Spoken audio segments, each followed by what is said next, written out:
ତସଳ ଉତ୍ସବ 2026 ଉତ୍ସାହ ଓ ଉଲ୍ଲାସର ସହିତ ପାଳିତ।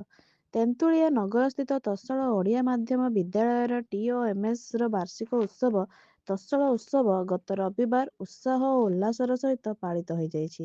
ଏହି ଅବସରରେ ବିଦ୍ୟାଳୟ ପରିସର ଉତ୍ସବ ମୁଖର ହୋଇଉଠିଥିଲା।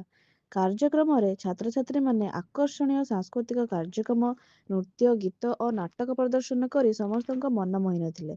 ଶିକ୍ଷା ସହିତ ସଂସ୍କାରର ସମନ୍ୱୟକୁ ନେଇ ପ୍ରସ୍ତୁତ କାର୍ଯ୍ୟକ୍ରମଗୁଡ଼ିକ ଦର୍ଶକମାନଙ୍କ ମଧ୍ୟରେ ବିଶେଷ ପ୍ରଶଂସା ଲାଭ କରିଥିଲା। ଏହି ଉତ୍ସବରେ ମୁଖ୍ୟ ଅତିଥି DSP ନିର୍ମଳା ଗଚ୍ଛାୟତ, ମୁଖ୍ୟ ବକ୍ତା ଶିଶୁ କବି ପ୍ରଶାନ୍ତ କୁମାର ଦାସ, ସମ୍ମାନିତ ଅତିଥି CA ଅରୁଣ କୁମାର ଦାସ, ସମ୍ମାନିତ ଅତିଥି ଅଧ୍ୟାପକ ଶ୍ରୀଯୁକ୍ତ ସୁବାସ ଦାସ, ସମ୍ମାନିତ ଅତିଥି ଗୁରୁ ଗୌରବ ଡକ୍ଟର ରବୀନ୍ଦ୍ର ବିଶ୍ୱାଳ, ଶିକ୍ଷକ ପ୍ରତିନିଧି ଶ୍ରୀଯୁକ୍ତ ହରେକୃଷ୍ଣ ପାତ୍ର ଓ ଏହି ସଭାକୁ ସଭାପତିତ୍ୱ କରୁଥିଲେ ବିଦ୍ୟାଳୟର ଅଧ୍ୟକ୍ଷ ଶ୍ରୀଯୁକ୍ତ ସୁଶାନ୍ତ କୁମାର ରାଉତ ମହୋଦୟ। ଅନ୍ୟାନ୍ୟ ଗଣମାନ୍ୟ ବ୍ୟକ୍ତିମାନେ ଯୋଗଦେଇ ଛାତ୍ରଛାତ୍ରୀମାନଙ୍କୁ ଉତ୍ସାହିତ କରିଥିଲେ। ସେମାନେ ତାଙ୍କ ଉଦ୍ବୋଧନୀରେ ଶିକ୍ଷା ସହିତ ନୈତିକ ମୂଲ୍ୟବୋଧ ଓ ସଂସ୍କାରର ଆବଶ୍ୟକତା ଉପରେ ଜୋର ଦେଇଥିଲେ ଏବଂ କେମିତି ଓଡ଼ିଆ ମାଧ୍ୟମ ବିଦ୍ୟାଳୟରେ NCERT ପାଠ୍ୟକ୍ରମ ଦ୍ୱାରା ପାଠ ପଢ଼ାଯାଉଛି ତାହା ସେ ଦର୍ଶାଇଥିଲେ। ଏହି ଅବସରରେ ବିଭିନ୍ନ ପରୀକ୍ଷା ଓ କ୍ରୀଡ଼ାରେ ସଫଳ ଛାତ୍ରଛାତ୍ରୀମାନଙ୍କୁ ପୁରସ୍କାର ପ୍ରଦାନ କରାଯାଇଥିଲା ଏବଂ ବିଭିନ୍ନ ବିଦ୍ୟାଳୟରୁ ଶ୍ରେଷ୍ଠ ଶିକ୍ଷକମାନଙ୍କୁ ମାନପତ୍ର ପ୍ରଦାନ କରାଯାଇଥିଲା। ବିଦ୍ୟାଳୟର ଚେୟାରମ୍ୟାନ୍ ଶ୍ରୀ ସୁଶାନ୍ତ ରାଉତ ତାଙ୍କ ଭାଷଣରେ ବିଦ୍ୟାଳୟର ଲକ୍ଷ୍ୟ ଓ ଶିକ୍ଷା ଦର୍ଶନ ସମ୍ପର୍କରେ ଆଲୋକପାତ କରିଥିଲେ। ମୁଖ୍ୟ ବକ୍ତା ତାଙ୍କର ଜୀବନର ସଂଘର୍ଷ ବିଷୟରେ ଆଲୋକପାତ କରିଥିଲେ। କାର୍ଯ୍ୟକ୍ରମର ଶେଷରେ ଅତିଥି, ଅଭିଭାବକ ଓ ଶିକ୍ଷକମାନଙ୍କ ସହଯୋଗ ପାଇଁ ବିଦ୍ୟାଳୟ ପକ୍ଷରୁ ଧନ୍ୟବାଦ ଜଣାଯାଇଥିଲା।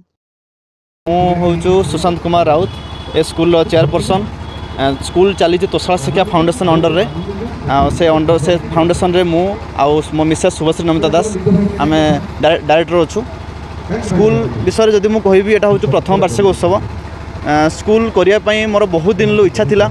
ଆଉ କୋଚିଂ ସେଣ୍ଟରରୁ ଆରମ୍ଭ କରି ସ୍କୁଲ ଆମେ କରିଛୁ।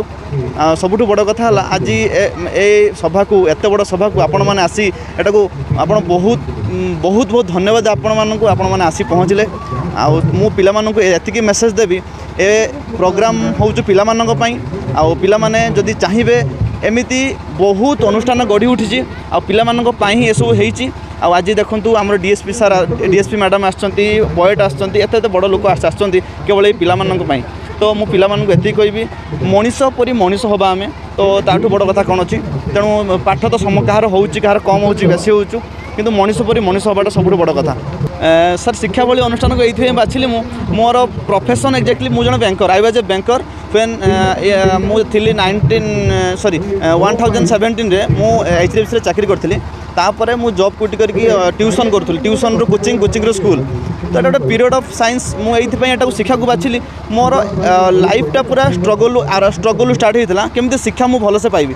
ସେଥିପାଇଁ ଇଚ୍ଛା ହେଲା ମୁଁ କେମିତି ପିଲାମାନଙ୍କୁ ଉଚିତ ଶିକ୍ଷା ଦେବି। ଆଉ ସବୁଠୁ ବଡ଼ କଥା ହେଲା ପିଲାମାନଙ୍କୁ ଆଣିକି ମେନ୍ ଷ୍ଟ୍ରିମ୍ରେ ଓଡ଼ିଆ ମିଡ଼ିୟମ୍ ପିଲାମାନେ ଦେଖନ୍ତୁ ଆଜି ଡେଟ୍ରେ ମେନ୍ ଷ୍ଟ୍ରିମ୍କୁ ଆସିପାରୁନାହାନ୍ତି। ଆପଣ ତ NEET, JEE ମେନ୍ ଯେତିକି ଏକ୍ଜାମ୍ ହେଉଛୁ, ସବୁ ଏକ୍ଜାମ୍ରେ ଓଡ଼ିଆ ମିଡ଼ିୟମ୍ ପିଲାଙ୍କ ସ୍କୋର୍ଟା କମ୍ ରହୁଛୁ, କାହିଁକିନା ଆମର NCERT ସେମାନେ ଫଲୋ କରୁନାହାନ୍ତି। ତ ଏତେ ନୂଆ କନସେପ୍ଟକୁ ଆଡ଼୍ କରିକି ଆମେ କ'ଣ କଲୁ ନା NCERTକୁ ଫଲୋ କଲୁ, ମାନେ ଓଡ଼ିଆ ମିଡ଼ିୟମ୍ ସ୍କୁଲ, କିନ୍ତୁ NCERT ଏଥିରେ ଆଡ଼େଡ଼ ଅଛି, ଯେଉଁଥିରେ କି ଆମର ପିଲାମାନେ ଯେତେବେଳେ 11, 12 ଯେତେବେଳେ ପାସ୍ କରୁଛନ୍ତି, ତାପରେ ସେମାନଙ୍କୁ ସହଜ ହେଇଯିବ, ସେମାନେ କେମିତି ଅତି ସହଜରେ NEET, JEE ମେନ୍ ସବୁ କ୍ୱାଲିଫାଏ କରିପାରିବେ। ସେଇଥିପାଇଁ ମୋର ଫାର୍ଷ୍ଟ ଷ୍ଟେପ୍ ଥିଲା ଗୋଟେ ସ୍କୁଲ।